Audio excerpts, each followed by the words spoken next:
hear me? Can you hear me? Hello, hello, hello, hello.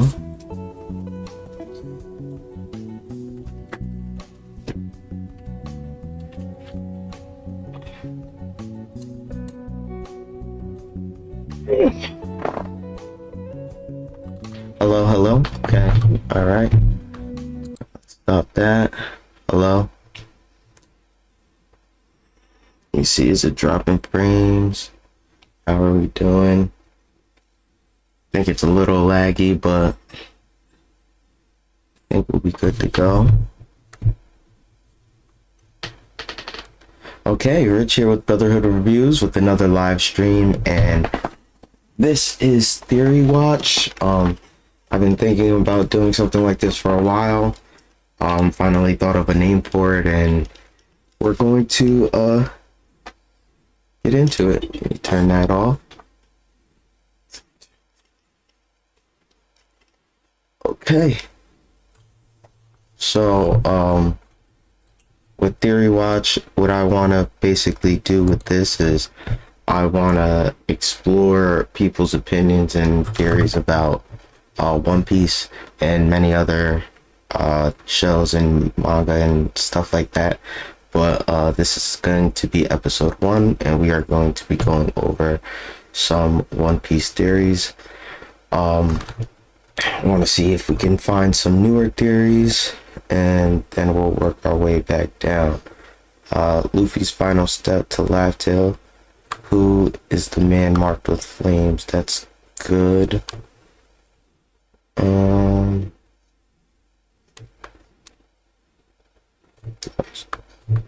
know what? Let's go with this. Shanks reveals the truth. One Piece theory with Japanese. Never mind, because I think it's in Japanese. So we'll just do this. This was made 12 months ago by Gashiest, but it's 12 insane One Piece theories explained.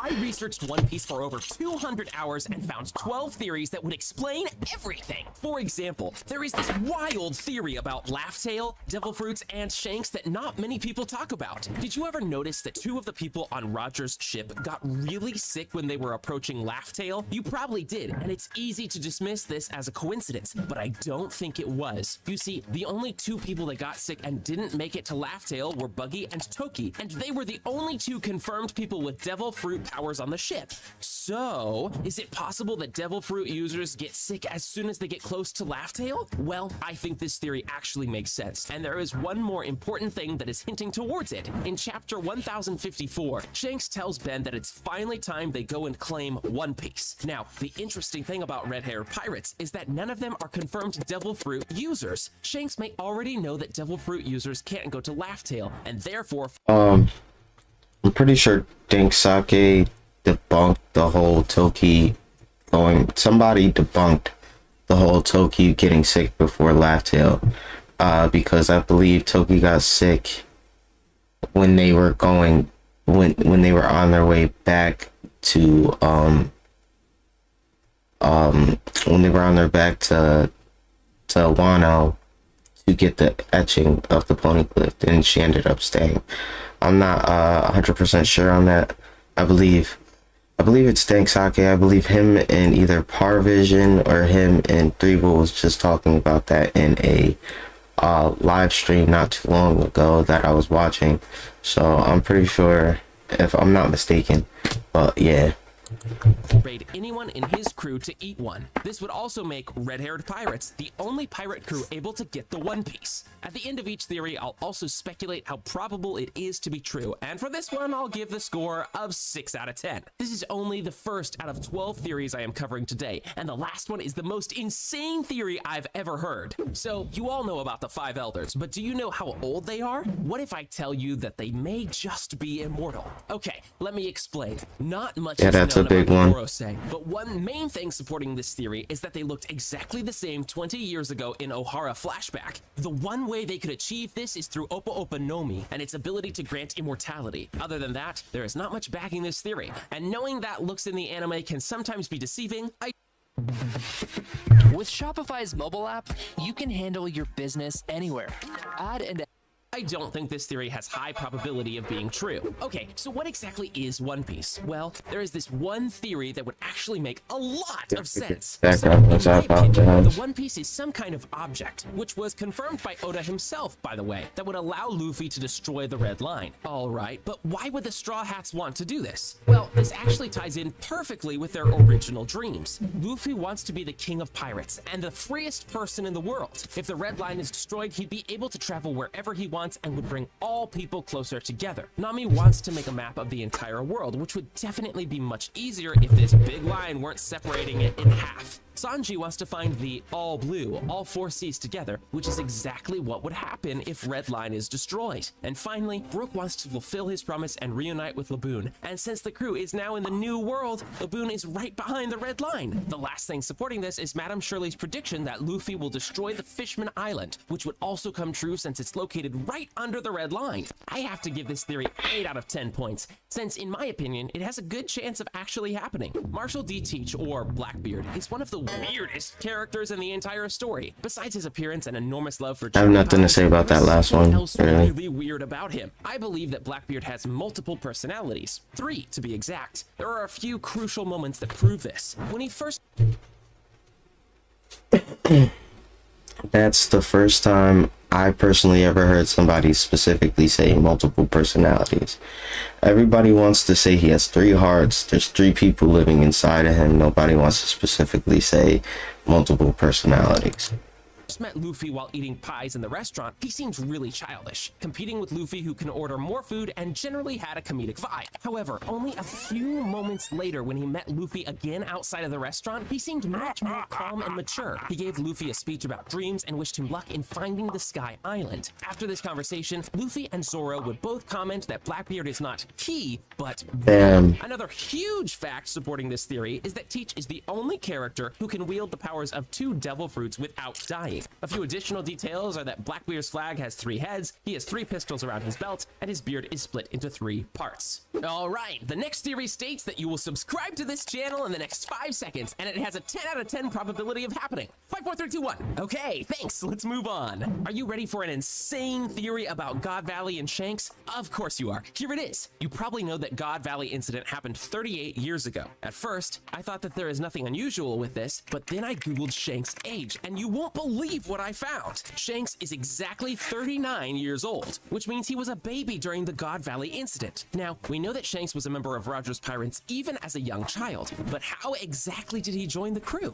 Here is when this theory comes in. I think Shanks is the son of Rox. Think about it. After they defeated Rox, either Garp or Roger probably went to his ship to make sure that there is no one left. When they searched the ship, instead of finding pirates, they found a 1-year-old baby Shanks. Since it was a baby of a pirate, it's likely that it wouldn't be treated very nicely by the world government. Therefore, Garp entrusted baby to Roger. Another very interesting fact that's confirming this theory is that when Roger held Momonosuke and Hiyori, he said, "It's been a while since I last held a baby," hinting that there was a baby on the ship a long time ago. Alright, let's talk a bit about the first warlord Luffy came across, Sir Crocodile. One thing I want to say about that since it's technically debunked that because Rox Dizabek is his name and we know Shanks' name is Figureland now, but it would have been kind of cool, right, if we would have never gotten Rox's last name, and Rox could have been like a Figureland, but he could have been like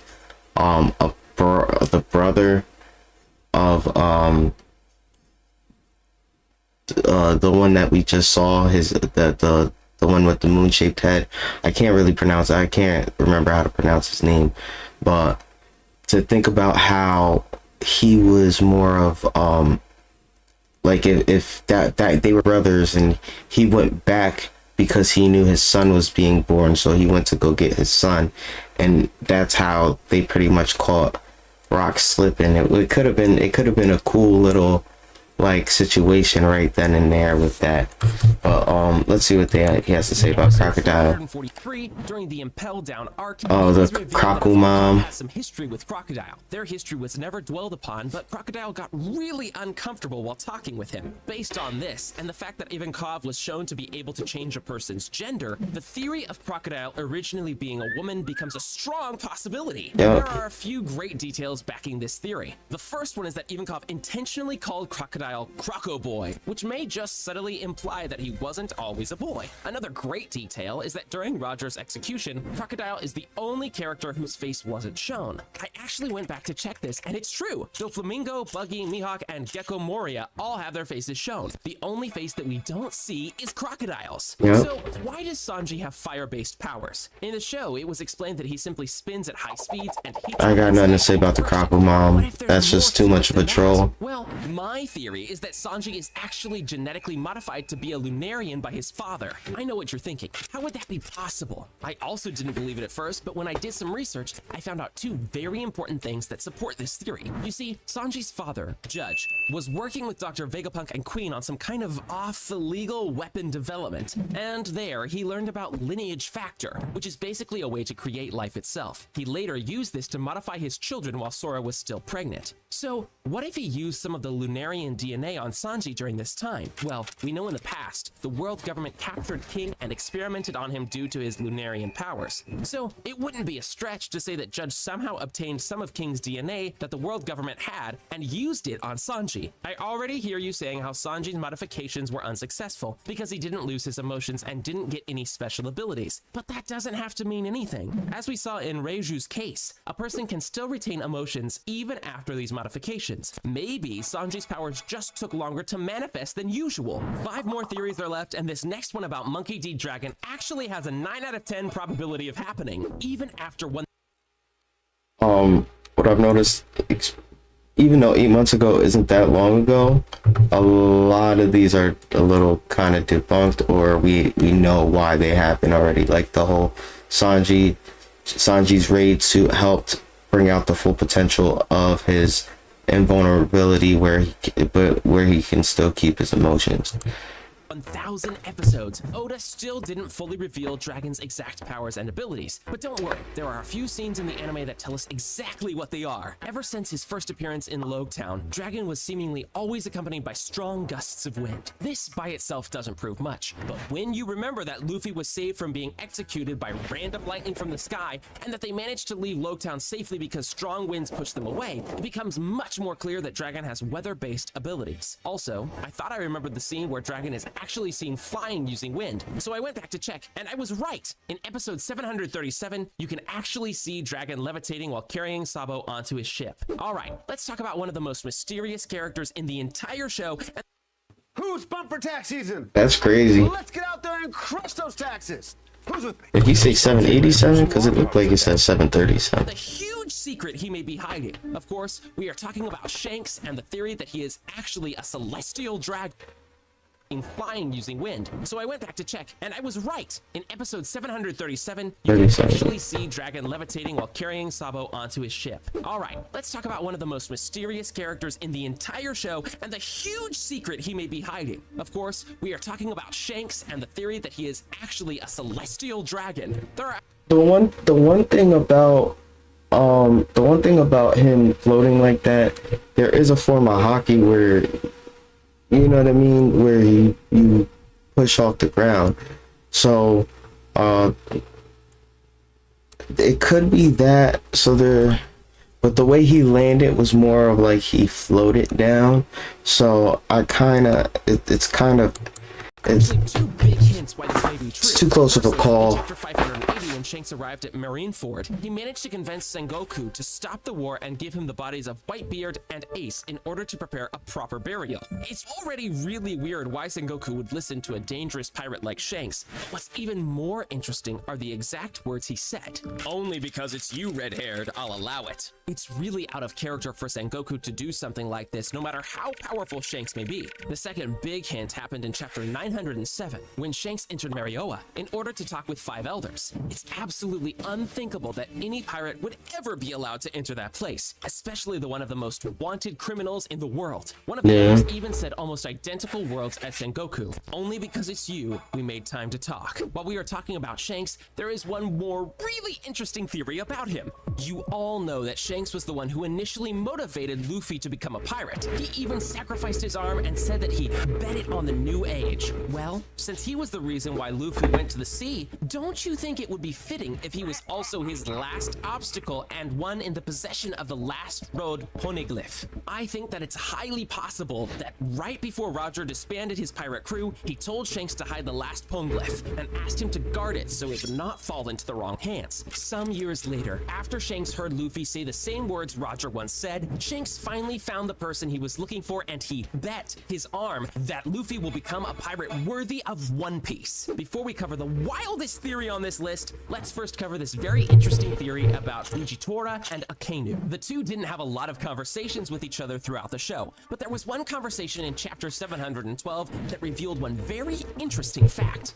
I don't really have much on that last one either. Akainu Sakasan, which is informal and not really expected since Akainu holds the highest rank of fleet admiral. Because of this, a lot of people, myself included, think that this is probably suggesting that the two are related to each other, most likely being brothers. While I was doing research for this video, I stumbled upon a One Piece data book, and in there it was written that the two admirals seem to know each other pretty well, which further proves this theory. And the final thing is that after the incident in Dressrosa, the only punishment Akainu gave Fujitora was not to return to any marine base until he captured Luffy and Law. I'm pretty sure that if any other admiral embarrassed the world government like that, there would be a much stricter.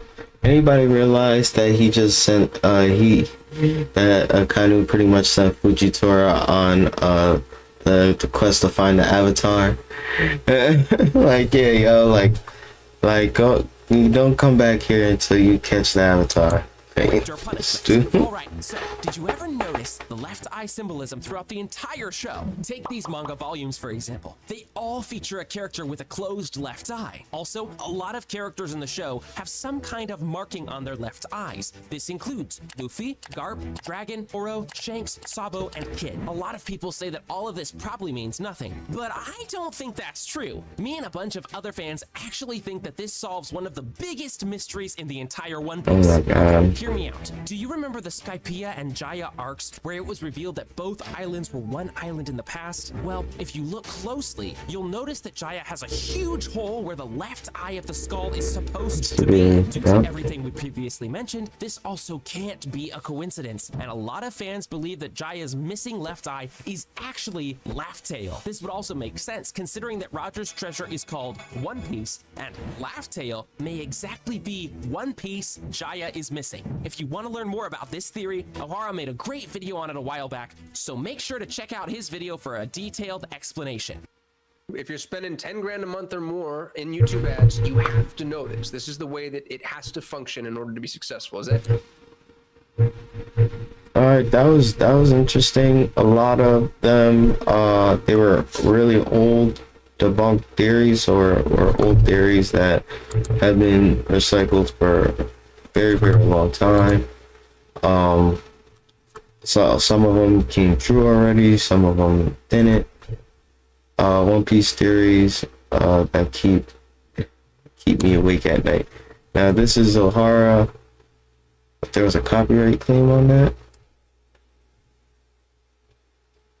I'm not watching that then.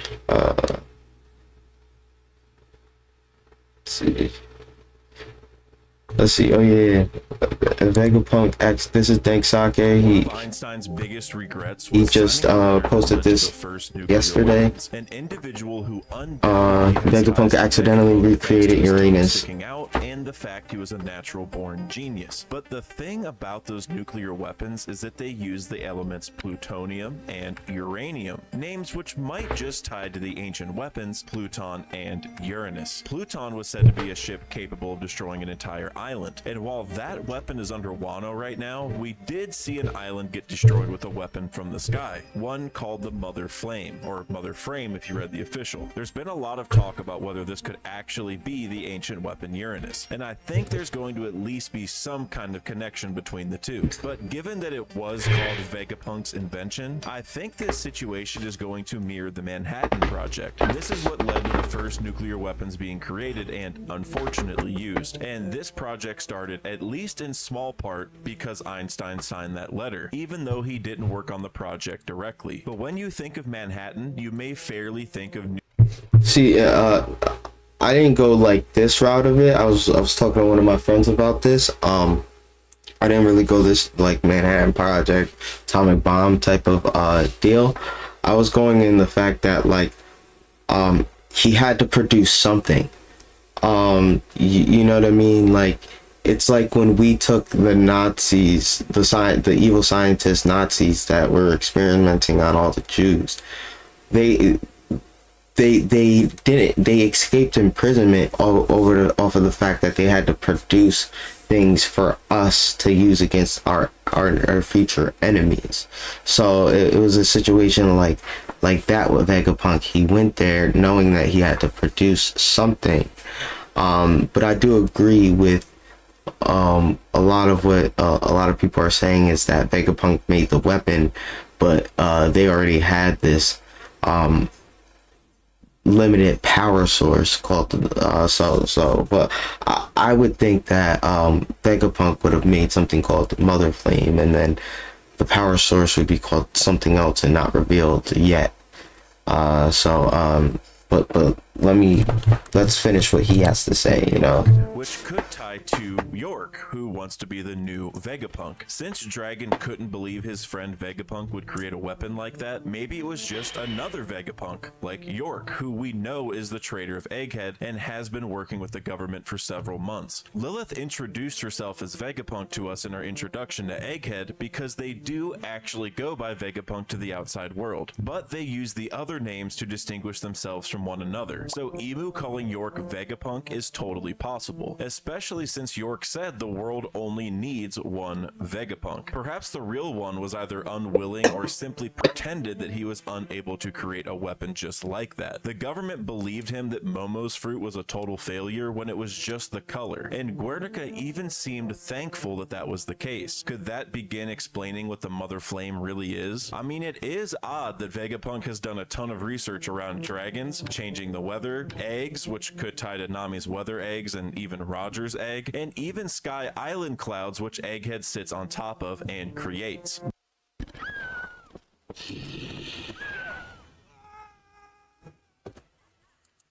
These are things most people have tended to theorize about when it comes to Uranus in some form or fashion, although in fairness we have only heard about this weapon one time in the story. Thanks, Neptune. Could Vegapunk have been studying the weapon Uranus all along? Perhaps an inversion of the experience Frankie had with the Pluton blueprints. Frankie inherited blueprints to create a counter to the real weapon Pluton, just in case the real one ever fell into the wrong hands. See, my problem with that, is him studying Pluton this whole when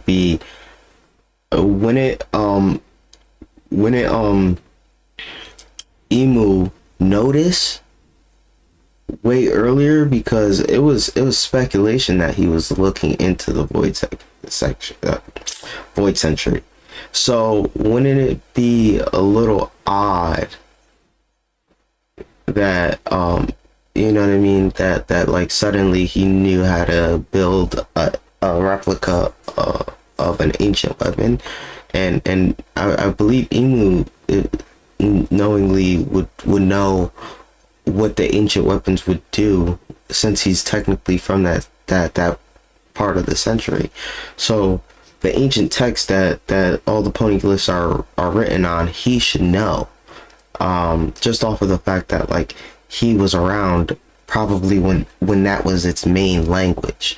But let me let him cook. blueprints for a counter to the real weapon Uranus once learning of its power, ones which York actually went and made, inverting Frankie's actions of destroying those Pluton blueprints. If you go back to Tom and Frankie's flashback, the Gorosei were the ones to put Spandam directly on the mission to find those blueprints, and he was the head of CP5, which is the same group that was first sent to Egghead to investigate Vegapunk for researching the Void Sentry. I don't think there's any question that Oda is paralleling Frankie's experience from 12 years ago, and Vegapunk's creation, York, inventing a weapon just like this, could put him in the same situation that Frankie was in when he learned from Tom that even if the ship you've made could hurt somebody, even if it could bring ruin to the world, its only parent must give it love. While Tom was talking about ships, Oda may now be shifting that to actual living things with their own wills and, especially in York's case, desires. And how Vegapunk responds to that is going to say a lot about his character. But the ultimate question still is, what is the actual Mother Flame? Well, as I said earlier, it may be the same situation as Pluton's blueprints, where the original creator made them in fear of the wrong side getting the real one. So I kind of expect these weapons to be like the knockoff version of the original thing, or at least what the creator thought the ancient weapons would be like, because I, like many people, believe the ancient weapons are all living things. So we then have to wonder what Uranus actually is. And what I would consider the most common denominator across most Uranus theories that I've heard so far is Roger's egg. And I think it's a very valid take, because during the Ed War, Shiki said that I don't know why people think all of them are living things when we know one of them's a ship and the other one is underwater somewhere.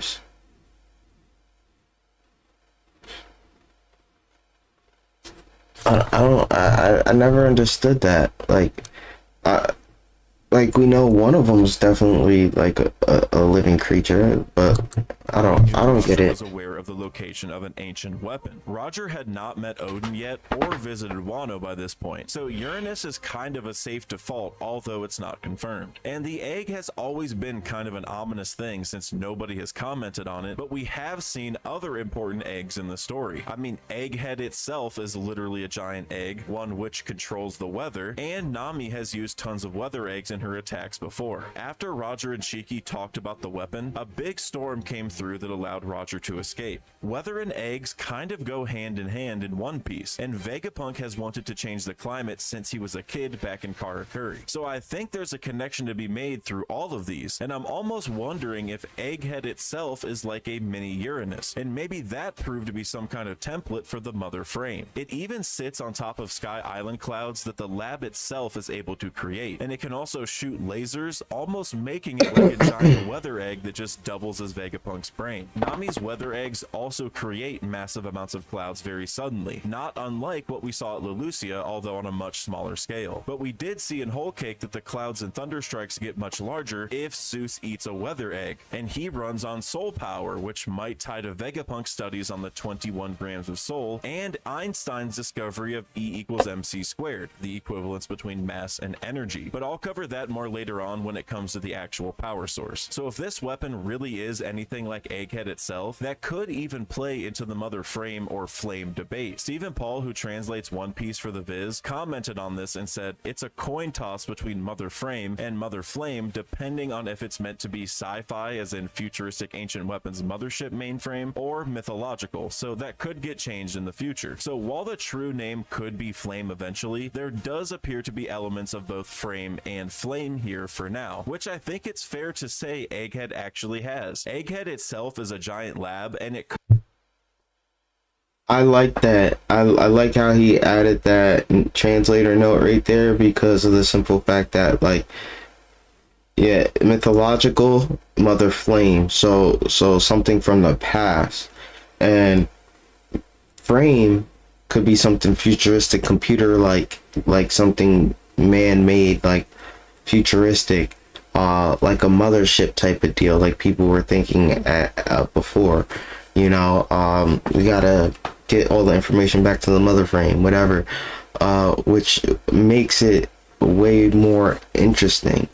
I like that. I really like Could that. be considered a mainframe since it's mostly a giant computer that also holds punk records, but it's also kind of a mothership by floating on these clouds that it creates. But the most important thing is that this frame runs on a flame. Lilith said that it's like this island runs on fire. Lilith also mentioned how there's better fuel sources they have yet to figure out, like the energy the ancient kingdom used in the Iron Giant, and she said that it'd be nice if they could use the power of their own sun. Perhaps this advanced energy is what was used in the attack on Lelucia. So let's revisit that attack for just a moment, because there's actually some really interesting insights if you consider the timeline in context of chapter 1060 and 1086, particularly when it comes to Sabo using a VPN to avoid the blast from Emu, because this is just another reason to go check out the sponsor for today's video, Surfshark VPN. Surfshark allows you to virtually travel.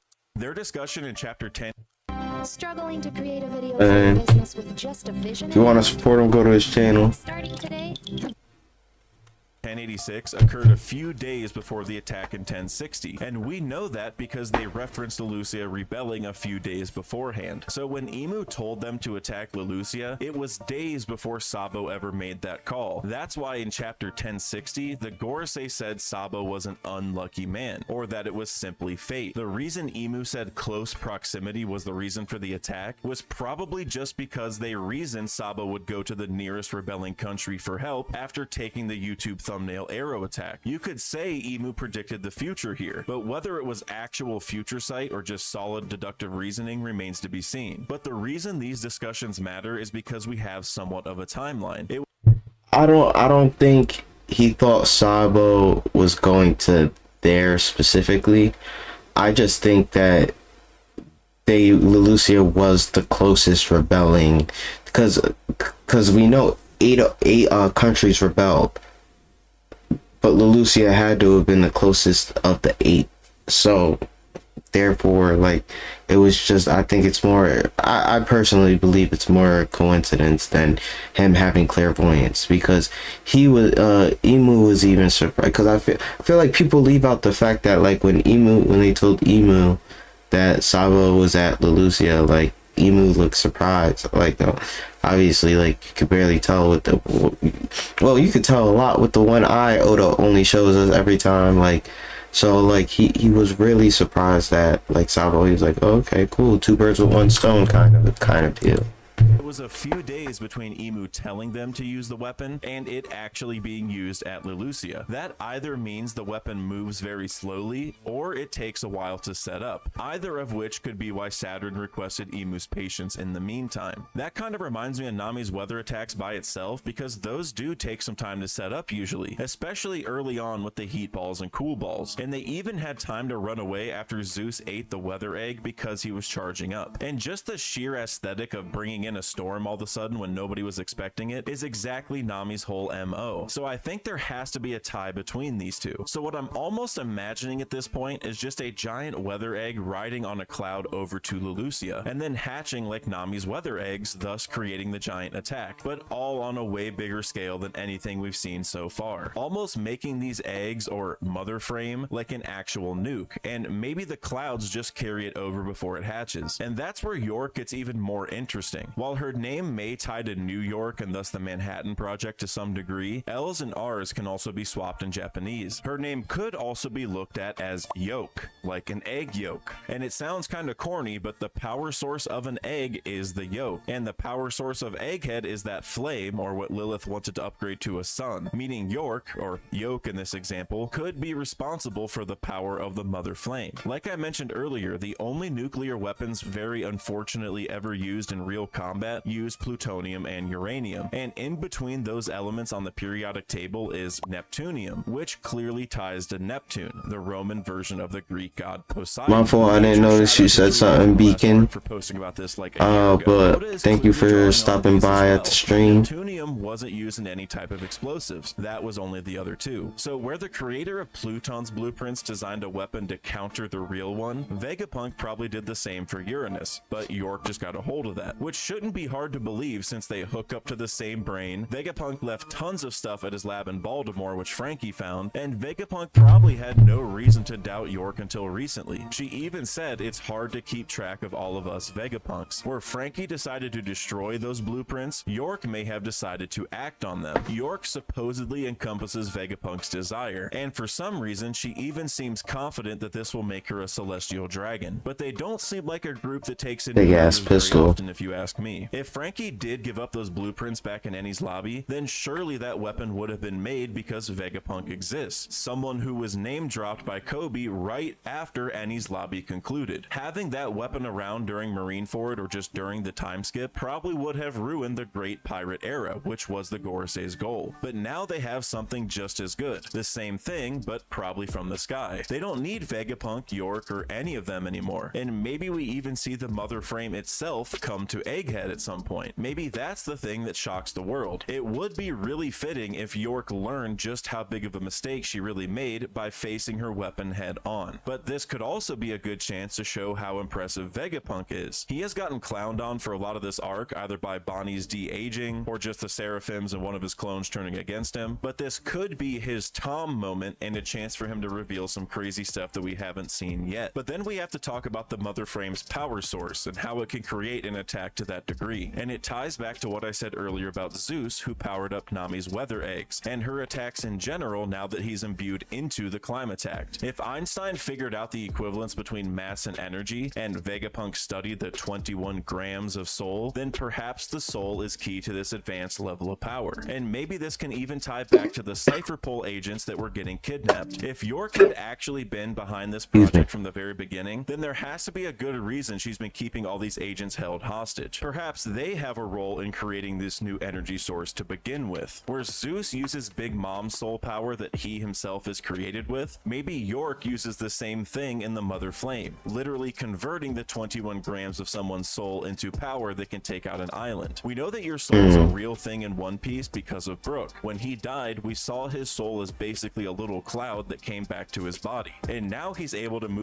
I wasn't even gonna lie, he was almost losing me with this whole soul stuff, but then he started bringing it all together. I'm like, what is he? Where is he going with this? Which, as much as I love him, should not really be possible without organs and muscles. His will alone is moving his body around, much like how Big Mom put people's souls into inanimate objects to give them life. Now, she used more lifespan than the actual 21 grams of soul, at least I would argue, but it mostly ends up to the same result. We have seen in One Piece that will, or ambition, or hockey is the strongest force there is. This experiment could be a good way to see how everyone's soul has a ton of power in it that they're capable of tapping into, but the goats are the only ones who actually do so. York might have captured these Cypher Pole agents knowing that even if they're lower ranked members, their soul could still emit enormous power if converted to energy. I wouldn't be surprised if Vegapunk did figure this out back in the day, but he refused to use it ever again. He Join Happy Optimum customers and get 1 gig fiber internet now for as low as $55 a month and save $15 a month on internet when you add.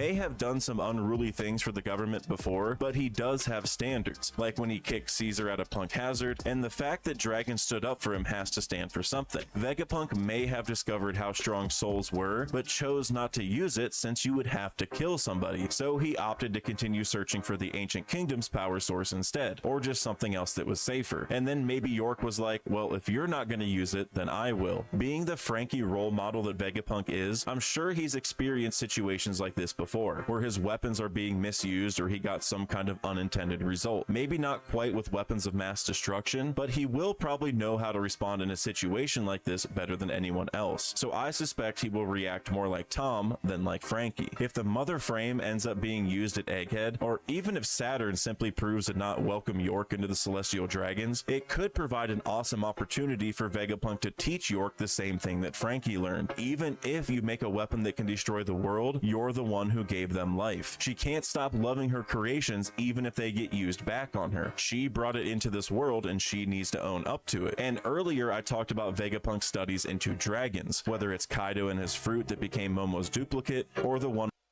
like the whole theme of like if York did create this weapon and it does come to Egghead, to destroy Egghead, that it will like, you know, the whole coming to grips with like, you created this devastating weapon and you have to deal with the consequences. I really enjoy that, but the fact that they're sending like Jay Garcia with Kizaru, right, the light dude, to that island, I feel like the chances of them actually doing that to the island is slim to none. Plus we're not sure how long it really takes for them to really charge it, but it is close, so it is possible. It's not out of the realms, but I just feel like there's too many important if they were to do that, there's just too many important figureheads on that island for them to just obliterate it in that matter, as what they did to Lucia, you know. Okay, but that's just my opinion. But like, it totally makes sense. Everything totally makes sense. Dragons tend to hatch from eggs in many types of fiction. Just because I don't agree with certain things right now, at least, is that it does make sense. Could happen this way, and we will meet them eventually. And I suspect it would end up being some type of dragon. Although I do use that loosely because this is Oda we're talking about, so it could be kind of goofy. And the interesting thing about dragons is that they create flame clouds, which are stable enough to walk on, kind of like Sky Island clouds, which Egghead is able to create. This kind of builds this connection between eggs, dragons, and weather even further. I mean, even Kaido was able to control the weather a little bit by bringing in storm clouds and creating wind attacks. But this also might hint that Vegapunk has been to a Sky Island before where he learned to make them. And maybe that's another hint that he's actually been studying Uranus for a long time. Maybe he learned a long time ago that he can't control the real Uranus, nor can anybody else other than the chosen one, whoever that is, and he set out to make a counter just in case the wrong person got a hold of Uranus. Literally the same situation as Pluton's blueprints, but from this era. He's a man who wanted to control the weather since he was a kid, and if he ever heard there was a creature able to do that, surely he would have been intrigued by it. We already know he was studying the ancient kingdom and he was friends with Clover, so what better time is there to find someone who knows a thing or two about Uranus? Maybe he thought he was doing the world's research by designing a counter for that ancient weapon, and that's why he literally couldn't work with Dragon. He thought he was on a bigger mission, one that he needed money to figure out, only to have his design fall into the wrong hands as he worried about all along. But this could be a good time for the real Uranus to reveal themselves, I think, because Vivi is back in the fold. And now many people, including myself, have talked about Uranus being revealed in Elbaf, but this idea I think is pretty good, because I've heard many times that Vivi is going to be the one to control Uranus because of what we saw in Alabasta, when she kept yelling to the town and finally made it rain. Or at least it seemed that way. And if she is actually Uranus, or the conduit for Uranus, however you want to describe it. Can't believe she really I don't think she created the rain either. I don't know. I think that's just a coincidence. Now is the perfect time for this all to happen. Vivi is with Morgans, who knows about the events of Egghead, and I doubt he would want to miss the scoop as it happens. So perhaps Vivi pulls up, calls out for help like Shirahoshi did, and then we see the real Uranus pull up and help everyone out, even if Vivi doesn't know she has any connection to this thing. Maybe the real Uranus even counters the mother frame if it does come to Egghead, resulting in a complete inversion of what was meant to happen, since the new one was meant to counter the original. This could even be why Imu wants Vivi to begin with. There could be a romantic element there, but it could also just be that Imu knows Vivi controls Uranus. Now that Imu has the mother frame at their disposal, then stopping the real Uranus is the next logical step. And I think it's interesting to speculate on what kind of parallels Oda could be creating with the ancient kingdom. He's basically tapping into the same taboos that they did, like duplicating devil fruits or using the green blood to mimic the same effect, and this whole video discussed how he may have been basically recreating an ancient weapon. So is Vegapunk creating the same mistakes that the ancient kingdom did, flying a little too close to the sun and letting these powers fall into the wrong hands? Which would make sense since the ancient kingdom was supposedly even more advanced than Egghead. One of their allied races, being the Shandorians, were even from the moon, where there were high-tech automata just waiting for a power source. Of course, Enel filled that role this time with his devil fruit, but with all the discussion we've had on power sources lately, maybe Vegapunk has some type of connection to them from the past. I mean, Dr. Tsukimi, who made the 4 automata that befriended Enel first, made them on Karakuri Island, where Dr. Vegapunk is from. Also, the Space Pirates flag is literally in the same shape as Vegapunk's head. This all reminds me of the Kardashev scale big time, which kind of ranks civilizations based on their ability to consume or access energy. A Type 1 civilization can access all energy available on its own planet. A Type 2 can directly consume energy of a star, which all suns are stars, and a Type 3 is one that can capture all the energy from its own galaxy. Maybe Vegapunk is close to advancing civilization in a similar way to the ancient kingdom, and Emu is here to put a stop to it. I wonder if Vegapunk is from a family of geniuses who walk the world into the fate that we now call the Void Century by taking things a little too far. Just like how nuclear weapons proved to be Einstein's biggest regret, Going with this, but this is just more of like Vegapunk's biggest regret as well. Unfortunately, carrying the will and repeating the history of his ancestors to some degree. And this could be how Blackbeard enters the fold. The very last thing we saw at Egghead was one of his ships pulling up to the island, and maybe we'll get a small taste of what happened 800 years ago. Whoever Emu is, or Mu I suppose, may have taken advantage of the ancient kingdom's tech in the same way they're taking advantage of Vegapunk's today. And now maybe Blackbeard is about to do the same thing, creating a 3-way conflict between him, Emu, and Luffy that I just can't wait to see. But that's it for this video, guys. Special thanks again to Surfshark for sponsoring the video. yeah, no, that was a great connection at the end with Blackbeard. Honestly, a 10 out of 10 theory. There's just a few things where I don't think it's gonna go in that specific direction, but altogether, like, it was great, to be honest. Let's see what else. Let's see what's for the Twitter. Let's see today. Anybody dropped anything today? All 11 immortal characters in One Piece. 4 theories. Okay, Spanish.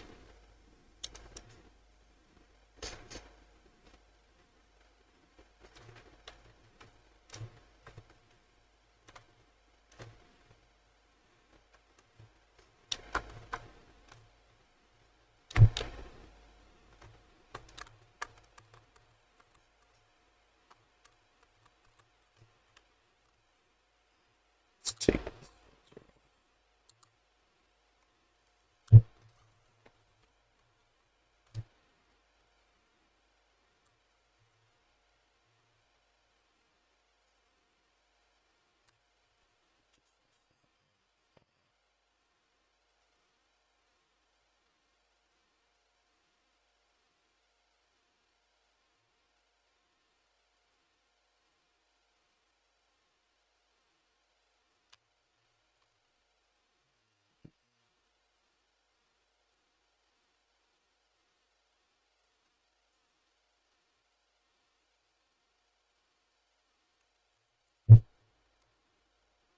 I'm gonna check this one out. God Valley, birthplace of devil fruits. 800 years ago, the 20 Saying if there's people in the chat, if you have a theory you want me to watch, let me know. In order to ascend to the new holy land of Merijo. As we learned in previous weeks, Queen Lily D. Nefertari was the only one from the newly dubbed Celestial Dragons to refuse their new home and to attempt to return to her original kingdom. But of course, we know that she never made it back. This is all knowledge that most One Piece fans are well aware of, yet information that was revealed in chapter 1086 has just caused us to question everything that we know about how the Celestial Dragon structure works, and more importantly, has answered one of One Piece's most enduring mysteries. But before diving into the answer to all of these questions and more, we first need to see just what was so special about chapter 1086 of One Piece. This chapter had exposed numerous unbelievable revelations, some of which I will look further into in future videos, but the key points that we need to analyze to answer our questions are revealed right at the end of the chapter. chapter, with the reveal of the supreme commander of the God's Knights, the world government's most fierce fighting force, whose leader is none other than Saint Figaland Garling. We have seen remarkably few characters in the entire series implied to have as much power as the head of the Figaland family, as was shown in his introduction, where he was responsible for judging the punishment for Saint Donkio Miosgard for his actions against Saint Charlos. He had deemed it to be appropriate to sentence him to death for his actions. For the rest of the world, simply bringing inconvenience to a celestial dragon is a major punishable offense by death. Causing harm to one would go a step further and justify the summoning of an admiral in order to immediately eliminate the offender. Given that, we can only imagine just how powerful a man who has been granted the authority to sentence a celestial dragon to death, who in fact are the gods of the One Piece world. Somehow, despite everything that I've just mentioned, we still... I wonder if he's gonna define what he means by powerful man, because yes, he has a lot of power in the sense that he's technically their police force, but is he gonna get into maybe he is like strong? Haven't spoken about the major revelation regarding That's the this question. god amongst celestial dragons, Saint Figaland Garling, who is the former king of the land that is known as God Valley. God Valley was home to one of the most fierce fights within the One Piece world, a battle that rivals the feud that had resulted in the fall of the ancient kingdom nearly a millennium ago. I'm of course talking about the epic battle in which the marine hero Monkey D. Garp had joined with the pirate king himself, Goldie Roger, in order to fight against Roxy Zebek and his crew, a crew which consisted of legendary pirates such as Kaido, Big Mom, Whitebeard, Shiki, Captain John, Wang Ji, and almost every other notable pirate of the era. While till now we were unsure about the cause of their confrontation, I believe that chapter 1086 not only explains what caused their battle, but also answers the mystery behind the importance of God Valley. Until now, it has been our assumption that once the celestial dragons ascended to Merijo, they no longer held any responsibility over the mortal world, while they still ruled over them and still demanded an extortionate tribute every year to maintain their luxurious lifestyles. They themselves cared little over the territories they had considered to be beneath them. The only exception to this rule, as I had mentioned at the start of the video, was the Nefertari family, who remained behind in order to rule their homeland of Alabasta. However, we now know that the Figaland family was not only another exception to this rule, but they had taken things even further. Not only did they continue to personally rule over an island, in addition to this, they appear to have not forfeited their position within Merijo also. As far as we know, such a thing is completely unprecedented within the Celestial Dragons. Once you abandon the Holy Land and return to the mortal world for whatever reason, there is no path to return, as Donkio Homing and his family so tragically had found out. Now that we know that Saint Garling was allowed to do so, it could be an indicator of... Before he gets into what he's about to say about that, maybe he was able to do that because it was also an island full of celestial dragons. Maybe their island was specifically their family, because we gotta understand as well is that Rox went there to kill a celestial dragon, and they went to stop him. Maybe that celestial dragon he was trying to kill was Shanks. Am I spitting? I'm not even a theorist, but am I spitting right now? But yeah. one of two things. Firstly, that he or his family are so influential that they are allowed additional permissions that regular celestial dragons are not. And secondly, and what I believe to be the true reason, is that God Valley holds a special importance to the celestial dragons. But what makes God Valley so special? Not only to the celestial dragons, but so special enough to even inspire the attention of the strongest crew in the world at the time, as well as the man who would go on to become the Pirate King? Well, the answer to this lies within the secret behind the creation of all devil fruits. Vegapunk himself confirmed that devil fruits are, in essence, the dreams of humans condensed into a physical form. Every possible interpretation of the next step of evolution of humanity has been dreamed up and made available for consumption via the devil fruits, granting their wielders incredible power at the cost of their ability to swim. Some of these abilities are comical, while others are powerful enough to shake the very fabric of the world itself. And at the heart of all of it, we seem to have the world government throughout the century centuries desperately trying to acquire a select few devil fruits. But while we know what devil fruits are able to do, and via Vegapunk we now know the theory behind the devil fruits, how does any of this connect to God Valley? Well, the answer is that God Valley was the place in which devil fruits were first created. This theory only truly comes together once we can see all of the pieces. Vegapunk's declaration that the devil fruits were made from the dreams of humans, the importance placed on the location by both the celestial dragons and Roxy Zebek, and most importantly, the presence of the child Bartholomew Kuma on the island as one of the slaves of the celestial dragons. Now, bringing together all of these separate points, we can form a truly groundbreaking theory. God Valley has the means in which to create devil fruits. This is such a powerful ability that no doubt it would be sought by those with power in the world. This is exactly the reason why the world government... That could be the reason ultimately why they kept God Valley as a nation, a part of Marijois, and allow people to stay there. That gives a perfect reason for that. That makes a lot of sense.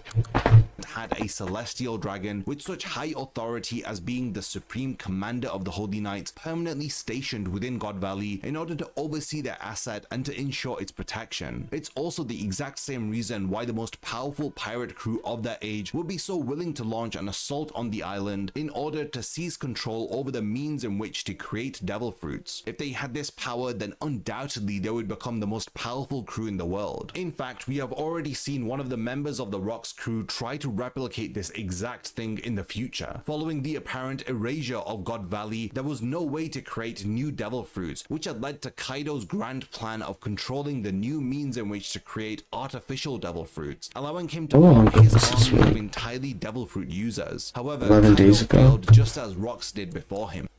See, the only problem I have with that is, like, I'm pretty sure they specifically said Rox wanted to kill a celestial dragon. Not saying that, like, the goal of maybe somebody else on the crew could have been to replicate whatever, but Rox's goal, I'm pretty sure, was to kill a celestial dragon to spark chaos. So,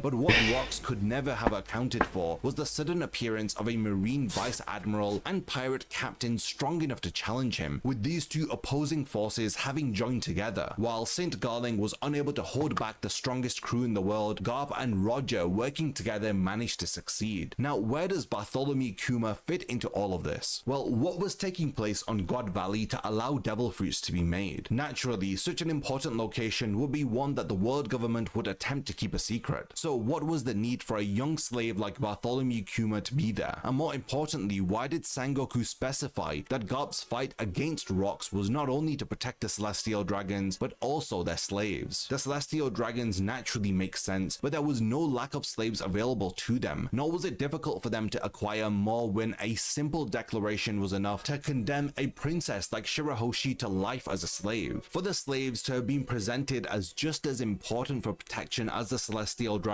it must mean that they had a special purpose, and I believe that that purpose was to be sacrificed in order to create devil fruits. The reasoning behind this comes from the symbolic inspiration behind the devil fruit as a concept. Throughout the series, devil fruits can be perceived as the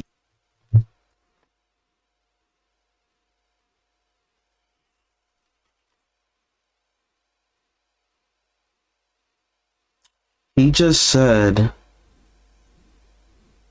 that the slaves in Marijois are being sacrificed to create new devil fruits.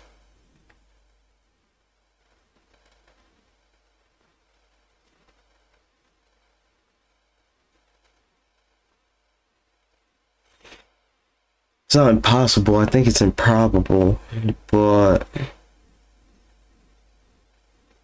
it's an interesting take, and I don't know what to think of it, so let's finish. the forbidden fruit, quite literally being named after the devil, and with the considerable drawback of becoming hated by the sea itself. Consuming a devil fruit is almost considered as a sin by nature. The not so subtle comparison of this is the apple consumed by Eve in the Garden of Eden, for which both her and Adam were exiled from heaven for. But the parallels go even further than just this. The story of Adam and Eve takes place in the book of Genesis, which coincidentally is the word written written on the front of the Devil Fruit Encyclopedia in One Piece. We see this in the latest chapter where Ivankov shows Sabo this book near the end, and we can see the name. The tree in which the fruits grow on is called the Tree of Knowledge, and two separate fates are said to happen when one eats the fruit from this tree. Now, funnily enough, the Tree of Knowledge was also the name of the tree in which had housed the scholars of Ohara. But going back to the two fates, one is said by God and the other is said by the serpent. God had warned that eating the fruit from the tree was forbidden, and that the day anyone ate from the tree would be the day that they died. The serpent, however, spoke of a different fate, that the day in which anyone eats from the tree would be the day that their eyes were opened and they themselves would become gods. Two completely conflicting fates for those who consume fruit from the tree. My theory is that in the One Piece world, both fates are true. Consuming the forbidden fruit would cause the death of whoever consumed it, and the dreams of that person would then become personified, gaining physical form in a new fruit, which would then end up growing on that tree located within God Valley. Whoever would then go on to eat the newly grown fruit would themselves become a god, gaining powers beyond their wildest imaginations, and these are the devil fruit abilities. The slaves on God Valley were intended as sacrifices in order to create devil fruits from their dreams, with Bartholomew Kuma among them, and it was only thanks to the intervention of rocks and the combined effort of Roger and Garb which had spared the slaves from such a fate. However, this now brings us on to the final question at hand. This is a question that we currently do not have a definitive answer for, and it's just what had happened to God Valley itself. Saint Garling is quite clearly identified as the former king of God Valley, and it doesn't seem like it was the title that was stripped from him, but rather the island itself. The final fate of God Valley remains a mystery, but the only information that we know is that the island had mysteriously vanished without a trace following the battle, with knowledge of its existence fading following the removal of the island from the world's maps. This does in some ways reflect the fate of the Leluzia kingdom. It was wiped from existence and erased from history at the hands of the world government's strongest weapon, Mother Flame. But from what we know, this weapon is only a new development for the world government, and its use on Leluzia was the first time that it had ever been utilized. So what could have possibly caused the presumed destruction and erasure of possibly the most important island in the world over 38 years ago? I'm afraid the answer to this question is only something we can wait for Oda himself to reveal. Now, I know that this was quite a huge theory to drop from the recent chapter of One Piece, so I'd love to know all of your thoughts about the mystery of God Valley and its future significance within the story. Do you think that the Straw Hats will ever get to set foot on this legendary island, or do you think that it will be relegated to appearances only in flashbacks, with the island itself having been lost to the world forever? Definitely continue the discussion in the comments, and be sure to remember to subscribe so that you're up to date with all of my One Piece videos, because I'll be uploading more chapters. Yeah, nah, so this was actually a good one. This is gonna be my last one. Thank you to everybody that stopped in. I will be eventually breaking these down into individual videos separately, but I do stream randomly, so don't be upset if you didn't catch the stream. The birthplace of it was a little all over the place towards the end, but nothing really new. He didn't say anything about anything new about what happened, or where the devil fruits came from. So but it was a really good, well put together video. Yeah, I really enjoyed it, but I thank everybody, like I said, thank everybody who stopped by. Beacon, who said something in the chat and who left after I didn't say anything back, but I appreciate him for even doing that. Yeah, so I hope you guys have a good day, time, night, whenever you guys catch this later. Thank you.